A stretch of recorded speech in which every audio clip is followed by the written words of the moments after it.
Have you ever felt like you're from another planet? Like everyone else got a manual on how to live in society, but they forgot to give you a copy? If you recognize yourself in this feeling, know that there's nothing wrong with you. Actually, you might be exactly the type of person the world needs most.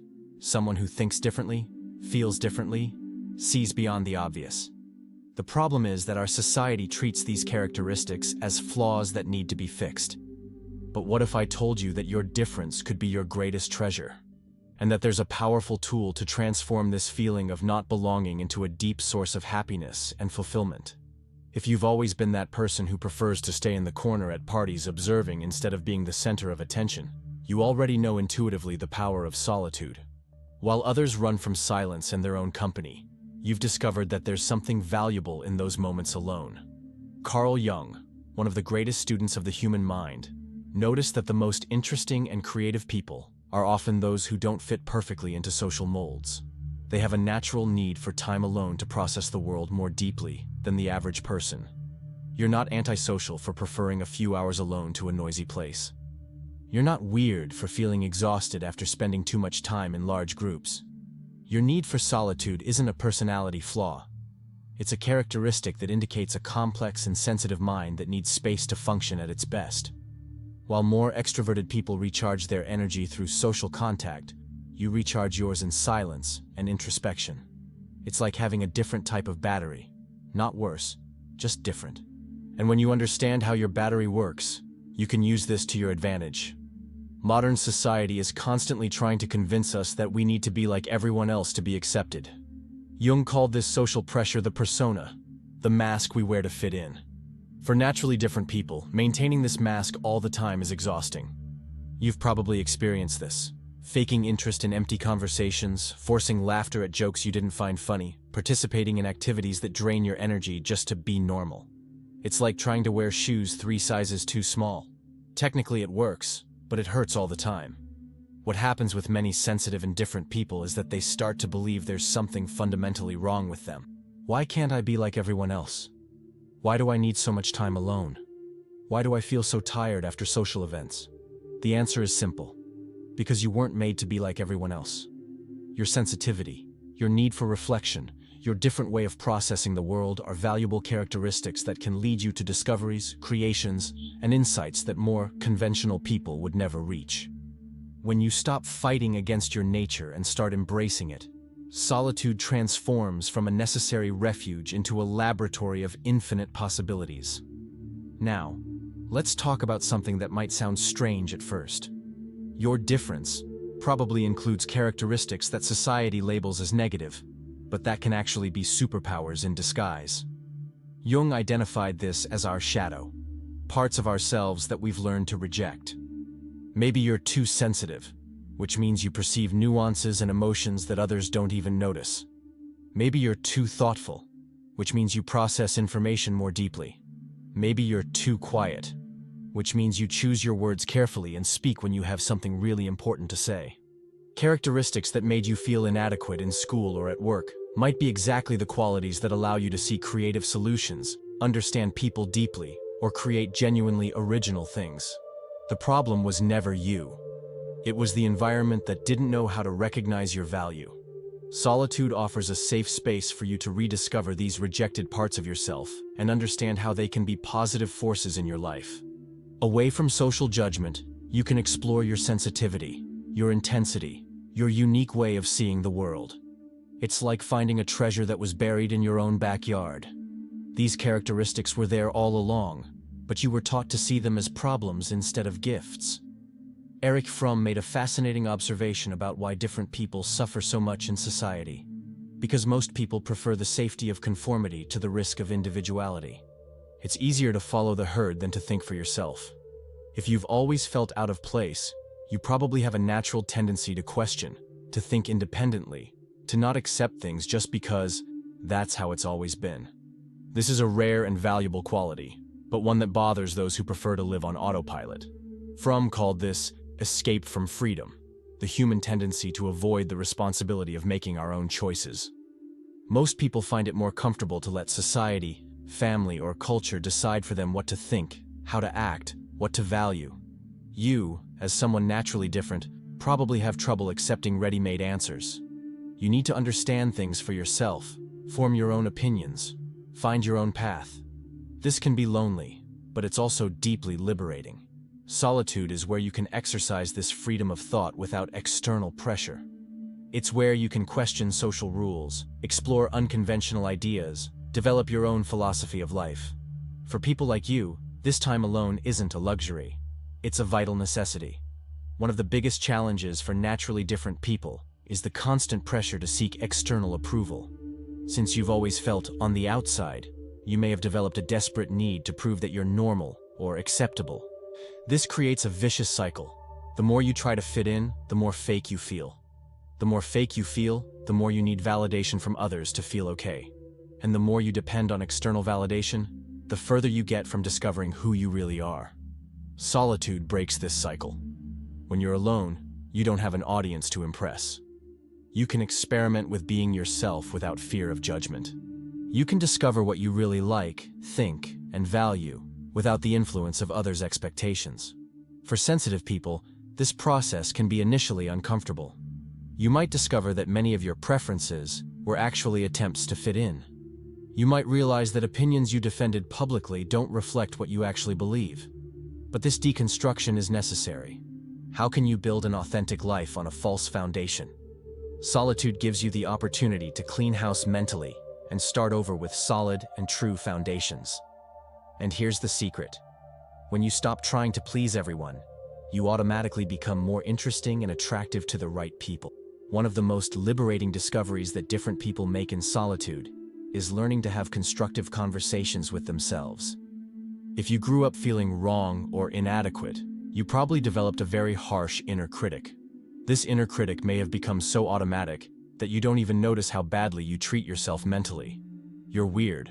Nobody gets you anyway. You'll never fit in. There's something wrong with you. These thoughts may have become a constant soundtrack in your mind. Conscious solitude allows you to observe these thought patterns and start changing them. Instead of attacking yourself for being different, you can learn to celebrate your uniqueness. Instead of punishing yourself for not fitting in, you can congratulate yourself for having the courage to be authentic. This new internal dialogue is fundamental because you spend more time in your own company than with anyone else. If that company is critical and hostile, your life is going to be much harder than it needs to be. But if you learn to be your own best friend and biggest cheerleader, everything changes. For naturally different people, developing this self-compassion is especially important because the external world won't always understand or support your unique way of being. You need to be able to sustain yourself emotionally, independent of external validation. When you learn to treat yourself with kindness and respect, you naturally demand the same treatment from others. Now we come to one of the most exciting parts, discovering your authentic tastes and preferences, free from social pressure. For people who have always felt different, this discovery can be revolutionary. You might realize you like things considered out of fashion, too intellectual, or weird. You might discover you're interested in subjects that nobody around you finds interesting. You might find beauty in things that others consider mundane or insignificant. And you know what? That's wonderful. Your unique preferences are part of what makes you special. When you stop trying to like the same things as everyone else and embrace your genuine interests, your life becomes infinitely richer and more satisfying. Maybe you'll discover that you prefer books to parties, nature to shopping malls, deep conversations to small talk. Maybe you'll find pleasure in solitary activities like writing, drawing, walking, meditating. Maybe you'll become interested in philosophy, art, science, or other subjects that your colleagues find boring. There's nothing wrong with any of these preferences. In fact, people with diverse and deep interests are essential for humanity's progress. They're the ones who make discoveries, create works of art, develop new ideas, question the status quo. Solitude gives you permission to explore these interests without shame or embarrassment. You can dive deep into subjects that fascinate you, develop skills that interest you, create projects that make sense to you. When you live according to your authentic preferences, even if they're different from the majority, you feel energized and alive in a way you never experienced trying to be normal. One of the most important skills that different people need to develop is the art of establishing healthy boundaries. Since you're probably more sensitive than average, you need to be more careful about what you allow into your life and mind. This means learning to say no to invitations, requests, or expectations that go against your nature. It means protecting your time and energy for the things that really matter to you. It means choosing environments and people that nourish your soul instead of draining your energy. For naturally empathetic and sensitive people, this can be challenging at first. You may have been conditioned to always put others' needs before your own. You might feel guilty prioritizing your well-being. You might be afraid of disappointing people. But setting boundaries isn't selfishness. It's self-preservation. It's like using sunscreen. You're not being rude to the sun, just protecting your skin from damage. Similarly, protecting your emotional energy isn't attacking other people. It's taking care of yourself. Solitude teaches you to recognize what energizes you and what drains you. It helps you identify people and situations that are compatible with your sensitive nature. It gives you clarity about what's negotiable and what's non-negotiable in your life. When you learn to honor your boundaries, you paradoxically become capable of contributing more positively to the world. Instead of giving from a place of depletion and resentment, you can offer your gifts from a place of abundance and conscious choice. Jung had a deep insight about people who feel different. Often, they carry characteristics that society needs, but that have been temporarily devalued.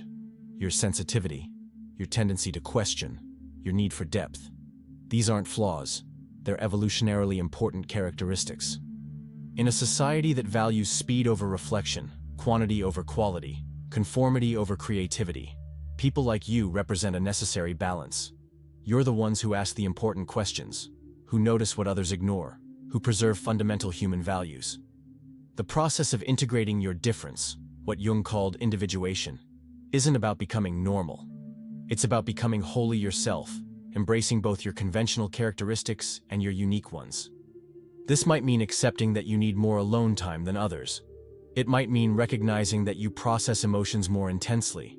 It might mean embracing your tendency to think deeply about things before acting. Solitude offers the necessary space for this process of self-acceptance. Away from pressures to be different from who you are, you can explore and integrate all facets of your personality. You can find ways to express your unique nature in constructive and satisfying ways. When you stop fighting against who you are and start working with your nature, everything in your life flows better. You have more energy, more creativity, more inner peace. The deep self-knowledge that comes from solitude completely transforms your relationships. When you understand and accept your own sensitive and different nature, you can communicate your needs clearly and without defensiveness. You stop expecting others to guess that you need more time to process decisions. You stop feeling guilty for preferring smaller, more intimate gatherings to large meetings. You stop apologizing for your emotional intensity or your need for meaningful conversations. Instead, you can gently explain how your mind and heart work. You can educate the people around you about your nature without justifying yourself or diminishing yourself. You can attract relationships with people who don't just tolerate your differences, but who value and appreciate them. Different people often have a special capacity for deep and authentic relationships. Your sensitivity allows you to perceive emotional nuances that others miss. Your tendency toward introspection means you can offer valuable insights and unique perspectives. When you stop trying to be more social or more normal, and start being genuinely yourself in relationships, you naturally attract people who appreciate authenticity. You might have fewer superficial acquaintances, but you develop deeper and more meaningful friendships. And most importantly, you stop feeling lonely even when you're with other people, because you're finally being seen and accepted for who you really are. For naturally different people, the relationship with work and career can be particularly challenging. Fromm observed that our system often forces people to choose between authenticity and financial security. This is especially difficult for those who don't fit traditional corporate molds. Your sensitive and reflective nature might make you feel suffocated in overly competitive or superficial work environments. Your need for meaning might make it hard to get motivated for tasks that seem empty or purposeless. Your natural honesty might create conflicts in organizational cultures based on political games. Solitude helps you identify what type of work environment nourishes your unique nature. Maybe you need more autonomy, flexibility, or creative opportunities. Maybe you work better in smaller teams, with people who value quality over quantity. Maybe you need a clear purpose behind your work. Knowing these needs allows you to make more conscious choices about your career. You can look for companies with cultures more aligned with your values. You can negotiate work arrangements that respect your nature. You might even consider alternative paths like freelance work, entrepreneurship, or creative careers. The goal isn't necessarily to find the perfect job. That might not exist. But it's possible to find ways of working that honor your unique nature while contributing positively to the world. When you work in alignment with who you are, even simple tasks can become expressions of your personality. And here's something important. The world needs the unique perspective that people like you bring to the professional environment. Your sensitivity can lead to better products and services. Your tendency to question can prevent important mistakes. Your need for meaning can inspire positive changes. We now come to the heart of the matter. How to transform your difference into a genuine source of happiness.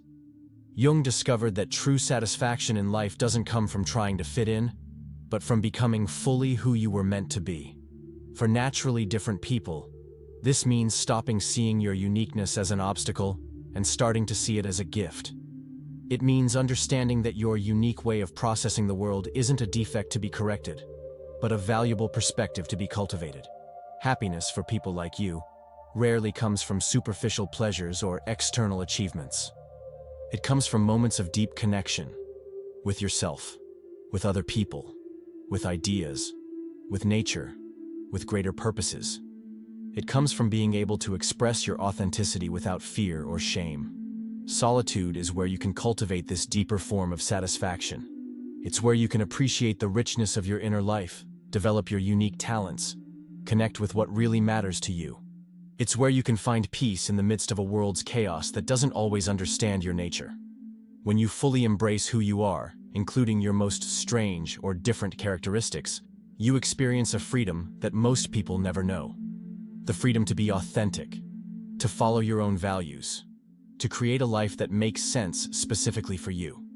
This isn't happiness based on being constantly excited or energetic. It's a deep satisfaction that comes from being aligned with yourself. It's the peace that comes from stopping the fight against your own nature. It's the joy that naturally arises when you live according to your deepest values. The final transformation happens when you realize you were never misfitted. You were just trying to fit into the wrong place. Like a tropical plant trying to grow in the desert, you weren't flourishing because you were in the wrong environment, not because there was something fundamentally wrong with you. When you create the right conditions for your unique nature to thrive, which includes cultivating a healthy relationship with solitude, you discover that you can not only be happy, but also contribute in ways you never imagined possible. Your sensitivity becomes a source of deep insights. Your tendency toward reflection becomes a tool for wisdom. Your need for authenticity becomes a beacon that guides others to also live more genuinely. You discover that you don't need to become normal to be happy. In fact, it's exactly the opposite. You need to become more fully yourself. And solitude is the tool that makes this transformation possible. You stop seeing yourself as someone who doesn't fit in, and start seeing yourself as someone who's destined for something different and possibly more meaningful than simply fitting in. Your life stops being a constant attempt at correction and becomes a journey of discovery and expression. Jung believed that each person has a unique contribution to give to the world. For naturally different people, this contribution is often found exactly in the characteristics they've spent their lives trying to hide or fix.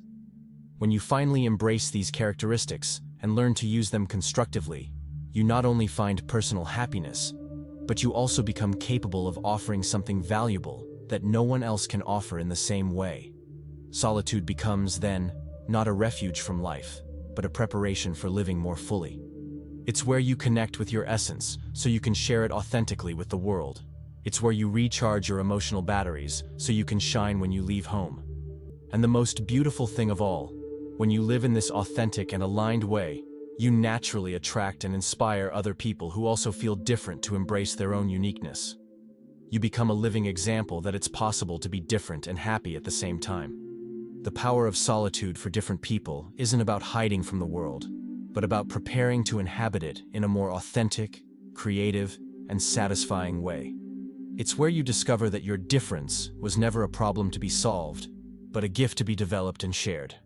If you've made it this far and recognized your own journey in these words, hit that like button so more different people can discover they're not alone in this path. Subscribe to the channel to continue exploring how to transform your uniqueness into a source of strength and happiness. The world needs your unique perspective, and you deserve to live fully as who you really are.